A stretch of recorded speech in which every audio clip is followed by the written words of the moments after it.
ആഗോളവൽക്കരണ കാലത്ത് ഗ്രാമീണ മേഖല നേരിടുന്ന പ്രതിസന്ധികളെക്കുറിച്ചുള്ള ഒരു ചിന്ത നമുക്കുണ്ടാവേണ്ടതാണ്.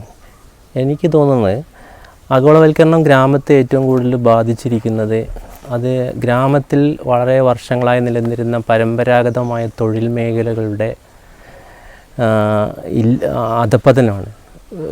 ജാതീയത ഒരു കാലത്ത് നിലനിന്ന ജാതീയത ഒരു കാരണവശാലും ന്യായീകരിക്കത്തക്കതല്ലായിരുന്നെങ്കിലും ആ ജാതീയതയുമായി ബന്ധപ്പെട്ട ഒരു വലിയ ഗുണം എന്നുള്ളത് ഓരോ ജാതിക്കും ഓരോ തൊഴിലുണ്ടായിരുന്നു എന്നുള്ളതാണ്. ആ തൊഴിൽ നഷ്ടപ്പെടുന്ന രീതിയിൽ ആ തൊഴിലിന് വ്യത്യസ്ത തൊഴിലുകൾക്ക് വ്യത്യസ്ത പ്രാധാന്യങ്ങളുണ്ടായിരുന്നെങ്കിൽ പോലും പലപ്പോഴും ആ തൊഴിൽ ഉണ്ടായിരുന്നു എന്നുള്ളത്, തൊഴിൽ സ്വന്തമായിട്ട് ഒരു പരമ്പരാഗതമായ തൊഴിൽ ഒരു കുടുംബത്തിന് ഉണ്ടായിരുന്നു എന്നുള്ളത് വളരെ പ്രധാനപ്പെട്ട ഒരു കാര്യമാണ്. പക്ഷേ ഈ ആഗോളവൽക്കരണം ഗ്രാമങ്ങളെ പോലും ആക്രമിക്കുന്ന ഒരു കാലഘട്ടം വന്നതോടെ തൊഴിൽപരമായ ഒരു കൺഫ്യൂഷൻ ഗ്രാമത്തിൽ തീർച്ചയായിട്ടും വന്നിട്ടുണ്ട്. ചില തൊഴിലുകളൊക്കെ ഗ്രാമത്തിൽ നിന്നും പാടെ ലാഭകരമല്ലാത്ത തൊഴിലുകൾ, അധികമായ ടെക്നോളജി കൊണ്ട് നശിപ്പിക്കപ്പെട്ട തൊഴിലുകളൊക്കെ പാടെ നഷ്ടപ്പെട്ടുകൊണ്ടിരിക്കുകയാണ്. ഇപ്പോൾ ഒരു ഉദാഹരണമായിട്ട് ഞങ്ങളുടെ നാടിനൊക്കെ സംബന്ധിച്ചിടത്തോളം സ്വർണ്ണപ്പണിക്കാർ എന്ന് പറഞ്ഞൊരു വിഭാഗത്തിൻ്റെ തൊഴിൽ തീർത്തും നഷ്ടപ്പെട്ടുകൊണ്ടിരിക്കുകയാണ്. പഴയ തട്ടാന്മാരൊന്നും ഇപ്പോൾ സ്വാഭാവികമായിട്ടും നിലനിൽക്കുന്നില്ല.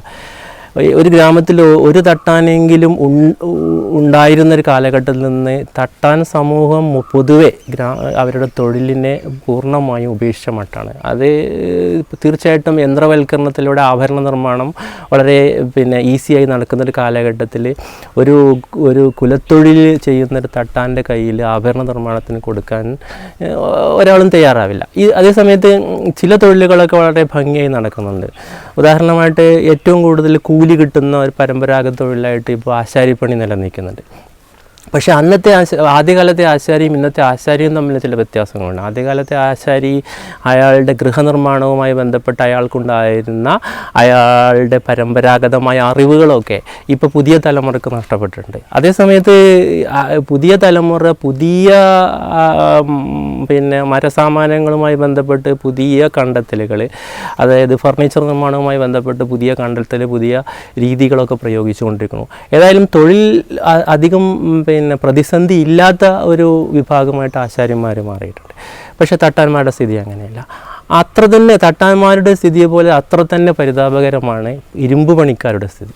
കരുവാന്മാരെന്ന് പറയും. വളരെ പരമ്പരാഗതമായിട്ട് കരുവാൻ പണി ചെയ്തിരുന്ന സമൂഹങ്ങൾ ഓരോ ഗ്രാമത്തിലുണ്ടായിട്ടുണ്ട്. പക്ഷേ ഇവിടെ എൻ്റെ ഒരു കഥ ഞാൻ ആ ഒരു വിഷയവുമായി ബന്ധപ്പെട്ടാണ് ഞാൻ എടുത്തിരിക്കുന്നത്. കുലകർമ്മം എന്നാണ് കഥയുടെ പേര്. കുലകർമ്മം എന്നുള്ള കഥയിൽ കരുവാൻ ജോലി ചെയ്യുന്ന ഒരു കുടുംബം, അവർ കരുത്തരായ 2 ആൺമക്കളും ഒരു അച്ഛനും.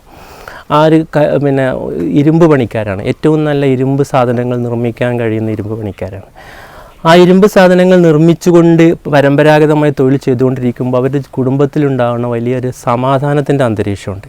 പക്ഷേ അതിൽ അച്ഛന് നന്നായി തൊഴിൽ ചെയ്ത് കഴിഞ്ഞ് അത്യാവശ്യം സമ്പത്തൊക്കെ സ്വരൂപിക്കാൻ കഴിയുന്നൊരു കാലഘട്ടം വന്നപ്പോൾ അച്ഛന് ഒരു മോഹം വരികയാണ്, ഒരു കണ്ടം വാങ്ങണം, ഒരു കൃഷിയിടം വാങ്ങണം. അങ്ങനെ മക്കളുടെയും കൂടെ സഹകരണത്തോടെ അദ്ദേഹം ഒരു പാടം വിലക്കെടുക്കുന്നു. ഈ പാടത്ത് പണ്ട് കരുവാൻ ചെയ്യാത്തൊരു ജോലിയെ കൃഷിപ്പണി ചെയ്തു തുടങ്ങും. അപ്പോൾ മുത്തശ്ശി അതിനെ എതിർത്തുകൊണ്ട് സംസാരിക്കുന്നുണ്ട്. കരുവാന് കൃഷിപ്പണി പറഞ്ഞിട്ടുള്ളതല്ല എന്ന് പറയുന്നുണ്ട്. പക്ഷേ ഇവിടെ ഈ കഥയിൽ കൊണ്ടുവരുന്ന കൃഷി ചെയ്തുകൊണ്ടിരിക്കുമ്പോൾ സ്വന്തം പരമ്പരാഗതമായ തൊഴിൽ നഷ്ടപ്പെട്ട് വേറൊരു തൊഴിലേക്ക് നീങ്ങുമ്പോൾ ഈ കുടുംബത്തിൽ ഉണ്ടാകുന്ന ചില സംഘർഷങ്ങളാണ്. അച്ഛൻ്റെ മരണശേഷം ഈ പാടത്തിന് വേണ്ടി 2 മക്കൾ പരസ്പരം ലഹളയിലേർപ്പെടുകയും കൂട്ടത്തിൽ ഒരു മകനെ മറ്റേ മകൻ വാരിക്കുന്തം എറിഞ്ഞു കൊല്ലുകയും ചെയ്യുന്നു. ഇത് സമാനമായ ഒരു സംഭവം ഇങ്ങനെയല്ലെങ്കിലും എൻ്റെ ഗ്രാമത്തിൽ ഉണ്ടായിട്ടുണ്ട്. അതിനെ ആസ്പദമാക്കിയിട്ടാണ് ഞാൻ ഈ കഥ നിർമ്മിച്ചെടുക്കുന്നത്. പിന്നെ വാരിക്കുന്തം കൊണ്ട് എറിഞ്ഞ് കൊല്ലപ്പെട്ട ആളുടെ ജീവിതം ഒരു കൊന്ന ആളുടെ മകനിലൂടെയാണ് ഈ കഥ പറയാൻ ശ്രമിക്കുന്നത്. കൊന്ന ആളുടെ മകന് സ്വന്തം അച്ഛൻ അതായത് ഈ ഏട്ടനെ കൊന്ന അച്ഛനെ സ്വപ്നക്കാഴ്ചയിലൂടെ കാണുകയും ആ സ്വപ്നക്കാഴ്ചയിലൂടെ ആ അച്ഛനും മകനും പരസ്പരം സംസാരിക്കുന്നതുമാണ് കഥയുടെ ഒരു ത്രെഡ്. ആ സംസാരിച്ചുകൊണ്ടിരിക്കുമ്പോൾ അച്ഛൻ മകനോട് പറയും, എനിക്ക് പറ്റിയത് എൻ്റെ നമുക്കുള്ള പരമ്പരാഗതമായ തൊഴിൽ നഷ്ടപ്പെട്ടതോടെ മനസ്സിൻ്റെ ഉള്ളിൽ നന്മ നഷ്ടപ്പെട്ടു എന്നാണ്.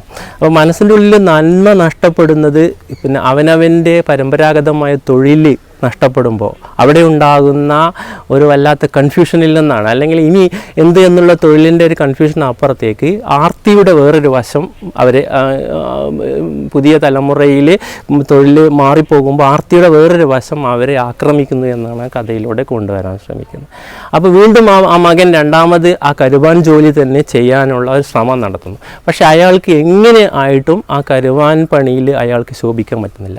താനുണ്ടാക്കിയ ഇരുമ്പ് ആയുധങ്ങൾ എങ്ങനെ ഉരുക്കി ചേർത്തും അടിച്ചു പരത്തിയിട്ടും ഒരു ആയുധമാക്കി നിർമ്മിക്കാൻ അയാൾക്ക് സാധിക്കാതെ വരുന്നു. അപ്പോൾ ആ തൊഴിൽ പരമ്പര നഷ്ടപ്പെടുന്നതോടെ അവരുടെ സർഗാത്മകമായ കഴിവുകളും അവരുടെ സർഗാത്മകമായ രീതികളും ഒരുപാട് അറിവുകളും പിന്നെ ഒരുപാട് പരമ്പരാഗതമായ നന്മകളും നഷ്ടപ്പെടുന്നു എന്നാണ് ഈ കഥ സ്ഥാപിച്ചു കൊണ്ടുവരാൻ ശ്രമിക്കുന്നത്. ആ മകൻ പിന്നെ കാണാതായ അച്ഛനെ തേടി പിന്നെ ഈ തൊഴിൽ വീണ്ടും നന്നായി അച്ഛനിൽ നിന്ന് തന്നെ പഠിക്കാൻ, പരമ്പരാഗതമായി പഠിക്കാൻ അച്ഛനെ തേടി പോകുന്നിടത്താണ് കഥ അവസാനിക്കുന്നത്.